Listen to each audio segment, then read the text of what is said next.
So recently we've been doing pretty good on TikTok, man, and we're getting a lot of these people coming at us because we're doing predictions and what other people are on YouTube doing, talking about where we see this coin going in X amount of years. And the one question that we always get is, that can never happen. Well, they say this. It's not a question, rather. They say that can't happen because the market cap will be bigger than all of the crypto space in general. So you don't know what you're talking about. They're like, yo, what's gonna take for that to happen? If it's $15, you're gonna need $485 billion. Yeah, it's crazy. But in this video today, guys, we're gonna talk about the stock market and how that translates into the crypto market. All right, you guys are going to be along for a very fun ride. Now, if this is your first time landing on our channel, my name is Mike. My name is John. And we are Crypto Logic, the #1 podcast that keeps you informed on what, how, and most importantly, why to invest in a cryptocurrency. Now, guys, in 2013, there was a gentleman who wrote an article, or there was an article wrote about this gentleman talking about how the world stock market could reach or close at $54.6 trillion. Now, that actually happened. It did close at $54.6 trillion. And a lot of people were saying at that time that it would never go higher. And then if we fast forward all the way to now, or 2020 rather, the current stock market 2021 is, this is 2021? Yeah. Okay. 2021. I apologize. So far, the stock market is currently sitting at $95 trillion. Now, just from 2013 till now, it's almost doubled. A little less than doubled, but it almost doubled. So, what does that tell you, people? That a lot of money has been put into the stock market every single year, year after year, more and more money. Now, John, every time you post a TikTok or you post a video, what do you really want to say to the people that have this mindset that crypto is, one, a scam, two, is the market cap is the end all be all, and it will never ever grow from where it currently is today? I just be it's dumb. It's just dumb. They use the market cap reasoning of why a token won't ever hit this price, or why they don't see it ever hitting this price because it needs to be this market cap. I'm like, we just said it in 2013, the market cap of the world stock market was 54 trillion, and right.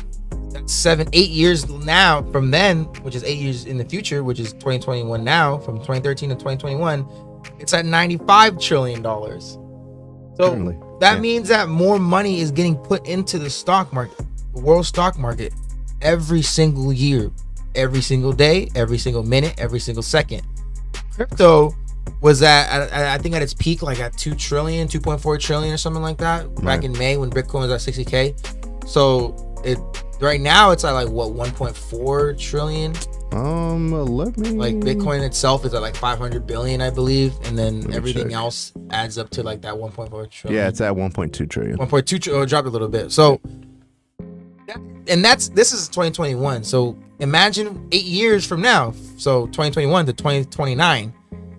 Do you really think that as the world is adopting crypto, as MasterCard, as Crypto.com, and all these exchanges, banks, JPM Coin, like Fed everything coin, you can think of, regulation for crypto, El Salvador is making their own crypto, Latin America is actually, like, all these countries and everything is adopting crypto. You don't think that more money is going to flood into crypto, whether it's retail investing, whether it's institutional investing, whether it's institutional platforms being built on them to use crypto, not even just investing wise, it's just building, using blockchain technology, using smart contracts to use crypto for their business, for real estate, or you can even tokenize stocks which is security tokens. Yeah. You can tokenize assets. You can tokenize anything.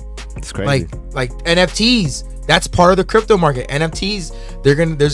There's platforms that are partnering with NFT companies. So now crypto is and NFTs are one and the same as well. I mean, they already are, but they're partnering with each other. So I don't think about a month from now, 3 months from now, because I'm not looking for the next shit coin that's gonna make me 1,000x. That's why that's their logic. They try and claim to be super. Oh, look, they do the math. They put the little fucking thing and they do the math. Like, look, if you multiply this, and then you're like, you freaking dummy. Like, you're looking at it like you're a month at it from to now. make money within the next 3 months. Whether or not they are or not, whether or not they're Bitcoin people, Ethereum, and they love it, and like I love Ethereum. I mean, I don't care too much about Bitcoin. I know you probably. I think you like Bitcoin. I don't care too much about Bitcoin. It's a store of value for me. But you know what I'm saying? I like Ethereum. I like XRP. Cardano, et cetera, et cetera.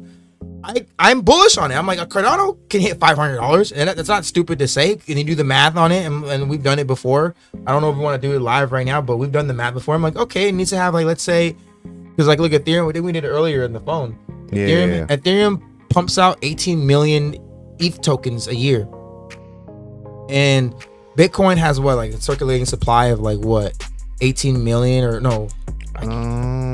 What is a circulating supply? 18 million tokens, and then the price is like $30,000, whatever. You multiply that, and you get the $500 billion market cap. Ethereum's market cap is whatever it is. I can't. 274 million. Yeah. Or billion. Billion. 217. I'm sorry. Yeah. So people do the math. If I've done this math already, if Ethereum had Bitcoin's market cap of $500 billion, Ethereum would be worth about $8,500 per ETH token. Right. And that is just if it just hits Bitcoin's market cap. And that's with no new money, no new investing money, no new investment money. So you don't think that more money is going to be put into these tokens that are going to thrive and take over you think it's only going to be a $500 billion market cap? What if it hits $1 billion market cap, like a trillion market cap. Trillion. Yeah. I mean, because that's 500 billion, right? Yeah. So Ethereum is what, 200 billion? So it's about halfway there. 217, yeah. So if Bitcoin hits $1 trillion market cap and then Ethereum hits 500, which doubles, so 3,500, what is it, about 2,000, just round it up. Dollars for Ethereum for one? Yeah. Well, so I think the math that was done was when Bitcoin was at 60,000. Right. Yeah, when we did the math. Yeah, so then that means that Ethereum would be at $8,500. So when Ethereum is back at 500 billion, or if it does hit 500 billion, it will be at like 4,000 where it was already at before. Yeah, I mean, to those people, man, honestly, but yeah, you really have to think in the future. Like, for one, crypto is not fully adopted yet, right? Crypto is nowhere near. I mean, we're still talking about, multi-billion-dollar, if not trillion-dollar companies putting money into Bitcoin right now. We've broken it down to you guys plenty of times. We've shown you guys. There's money on the sidelines there's people putting all of this money into crypto, and right now everyone's go-to thing is, well, if all these companies are putting their money into this Bitcoin, or they're putting their money into Ethereum, or wherever you're telling they're putting their money, is the price not going up? It's like, dude, every time you hear about crypto, do you hear positivity or do you hear negativity? Yeah. And just answer that question. My opinion on the volatility is once adoption is here to stay, it's not going to be as volatile anymore. After a lot of these tokens are washed away, and there's only going to be like, instead of thousands of tokens, there's only going to be like hundreds of tokens. Right. I feel like volatility is going to be way less. It's going to stabilize. It's going to stabilize to where it's like it'll be like the stock market, because there's not much competition. People aren't moving money out and putting into this one. People are gonna do that. Obviously, it's never gonna stop. But the amount right now, there's thousands of tokens, and crypto's fully adopted, and use cases is king, like utility. Money is gonna fluctuate very smooth. It's gonna be very smooth. That's what I believe. No, I going agree. forward, it's gonna be smooth. I agree. But we don't know when that's gonna be. It can be 5. We're moving so fast. Technology moves so fast. A lot fast. of people are saying 2025 is like when the major bull run is going to happen. 2025 going into 2030. By 2030, the world as we know it is not going to be like we probably won't even recognize the world as it is today. Yeah, I mean, 10 years. You know, a lot of people are saying 2025. Look at 10 years ago. But we don't know. You know what I'm saying? We don't have a crystal ball. We don't know. We're not claiming to know everything. But what we do know is that money is being pumped into crypto, and if it wasn't, why would the government be so worried about creating CBDCs? Why would the government be so worried about cryptocurrency if it was going to zero tomorrow? Random fact: 2011, which was 10 years ago, the most popular phone was the Samsung Galaxy S2. I think we had that phone. Yeah, we did. iPhone 4 was the number 4 phone. The Moto Droid. Remember that phone? Yeah. The Ericsson, the HTC Evo. Like, those were the most popular phones in 2011. Jeez. No one even. Now it's literally the Pixel. Yeah. iPhone. iPhone's number 1. Android, whatever. Galaxy. The Samsung. Galaxy. Like the Notes and then the Pixel, the Notes. Yeah. And then you think about how the phones were back then, like the Blackberries and stuff. Like, that was 10 years ago. Exactly. Innovation, guys. Innovation. It's faster, and every year we move in technology. We're moving closer and closer to virtual reality. Yeah, like the way I look at it is, back then, going from like 2012 to like 2013 wasn't drastic, but where we are now, going from 2021 to 2022, it's like 3 years in 1 year. Like, that's how fast technology moves. It's crazy, like, how to think about it, but compared to how it was back then, we're moving so fast. These banks, these institutions, the governments, if you just do some research, they're making moves to get into crypto because they know that they have to. Yeah, they don't have a choice. QR codes are a norm now for menus. Facts. Which I had a guy on my TikTok tell me, oh, why is VeChain even a thing? Why do we need supply chain management? Like, I don't care where my milk comes from. I was like, dude, are you serious? You don't care. Are you? You may not care, but the company that issues that milk will care, and they're gonna use it. You're gonna care because when milk prices go up to like $8 for just regular milk, vitamin D, just a plain Jane regular milk, and then you got the organic milk that's like $16 or $17. Well, you're gonna want to know if that milk is actually organic and why you're paying $16 for that milk. Whether or not corporate does not care about whether or not retail consumers use or invest in the company. They don't care. They care about if it's gonna make them money or not, or save them money, or make it efficient for their business. Right. So people that use VeChain, whoever it is that doesn't like it, they don't give two craps about you liking it or not. If it helps them make money, the company or institutions that use it helps their business move forward, they're gonna use it. Right. I mean, all of China's using it. And we're like, hey, we're gonna invest into it. Right. Whether we use it or not. Yeah, why not? So it's like, do whatever you want. Get left off the train. Don't get on the train. The train's already going. Yeah, don't get on. Don't get on. Don't get on. Do your math. If you honestly believe that crypto will go to zero tomorrow, don't get on. Don't even talk about it. You know, just people like that just don't understand. do your own thing. They're like living in this fantasy world that's like, like they don't realize what's happening. Well, it's the narrative, bro. Like, you got to realize, like, every time you turn on the news, it goes back to the example, like, when you hear about crypto, is it positive or is it always negative? You always hear about pump and dumps. You always hear about people losing their money. You always hear about Bitcoin price going down or tanking or doing this.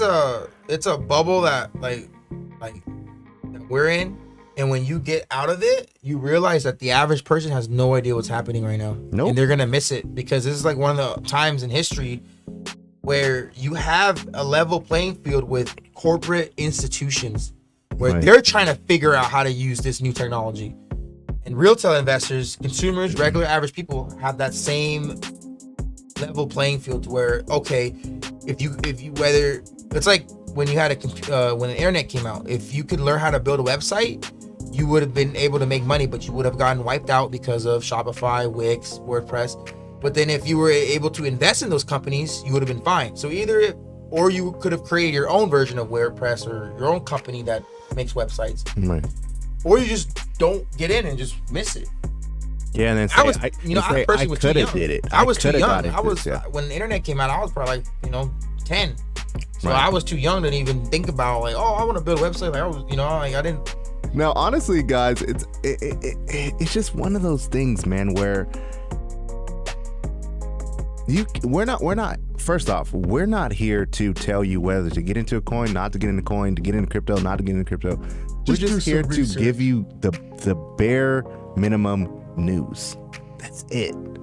So that you understand what's going on behind the scenes, so you don't get left behind.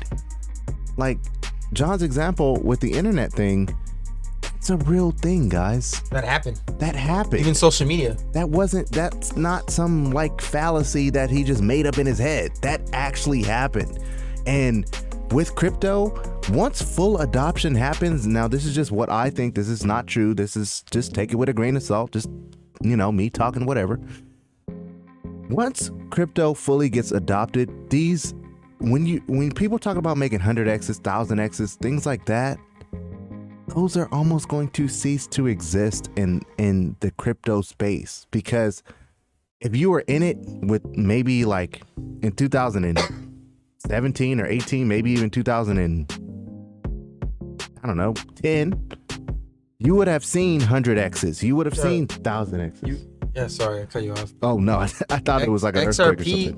XRP is at the price when we first got into crypto. It gave us it's like a second chance for a lot of people. If you really think about it, when we got in, we first started at 49 cents, and then that's the first time I bought in, and then second time I bought in where I was consistently buying it was at 54. That's and crazy. it's at 54 again, and it's like a second chance, and I'm like, oh my, this to me is like, this is one of the last times I don't know, I'm just looking the way it's like that's how I feel. Right. The way everything's going with the lawsuit and everything, these are gonna be the last time these prices are gonna be this low. Facts. And that's my what opinion. That's what I mean. Like right now you can get 100x, you can get 1000x, you can get a 10,000x in some coins, depending on how risky you want to go. But when full adoption happens, you will not be able to make the amount of money that you will be able to make right now. Not financial advice. We're not financial advisors. We're just two homies talking about crypto. Guys. Yeah, look at Shopify, just WordPress. Imagine being able to invest in them. Just think for a second, right? Just think for a second. If all these multi-billion-dollar companies are pumping money into crypto, and the price is not jumping, there is a reason. Something you do not understand. So it behooves you to understand what's going on. When you stuff a bottle to almost to where it just wants to explode, what do you think is going to happen? It's going to explode. Bitcoin is ready to explode once China turns back on the floodgates, bro. Or new mining facilities start popping up. El Salvador, if they can get that volcano thing going with the renewable energy, what do you think's gonna happen to Bitcoin? Elon Musk says, "Hey, we'll accept Bitcoin again." Elon Musk tweets about something. Come on, guys. I mean, some of you guys, are PhD levels. Some of you guys got master's degrees. You got to see this coming, man. You got to see it coming. Now, like I said before, we're not financial advisors. We're not here to tell you what to do, how to do it, who to do it to. We're just bringing you the news, man. And hopefully, just hopefully, the things that we say make you say, God damn it, those dudes. They might got something going on. And that's all we want, man. That's all we really want to do with this channel. To educate people. So you guys understand how crypto works and how to create generational wealth for your family or you as a person. That's our goal. Okay? Now, that's all we want to talk about today. Yeah. We just wanted to make a quick video, even though it wasn't quick. It's freaking 20 minutes long. But hey, you guys found some value in today's episode, go ahead and smash that like button. Really do appreciate that, man. It does help help us with the algorithm. It allows for a lot more eyeballs to see this content. And yeah, we'll see you in the next one. Take care. God bless. Be safe. Peace.